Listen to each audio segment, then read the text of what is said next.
歡迎嚟到連結呢個頻道，我係張師奶。師奶閱閱讀充實心靈。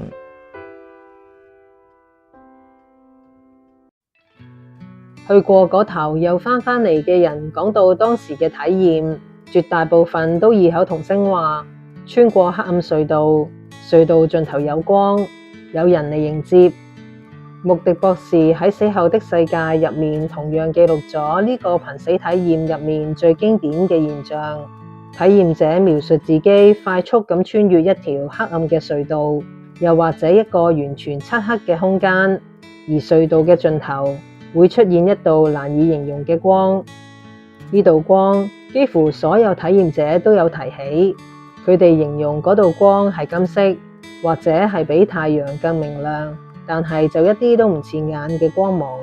最重要嘅係嗰道光散發住一種無法形容嘅愛同溫暖。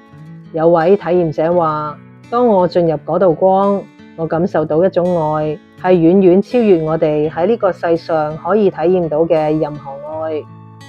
而喺嗰道光入面，好多體驗者都話佢哋遇到一個光之傳友，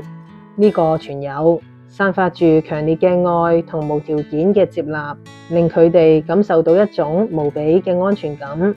有趣嘅係，呢個傳友並唔會責備或者審判任何人，反而會用一種充滿體諒，甚至係幽默嘅方式同體驗者互動，帶領佢哋回顧人生。穆迪博士發現，體驗者會用自己熟悉嘅宗教或者文化背景去理解嗰道光同嗰位光之傳友。佢哋可能會覺得佢係上帝或者耶穌，亦有可能稱呼佢為天使，又或者單純感覺佢係一位充滿智慧同愛嘅傳友。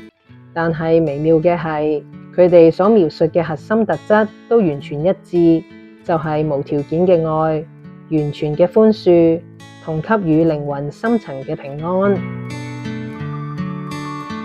隧道嘅盡頭永遠有光，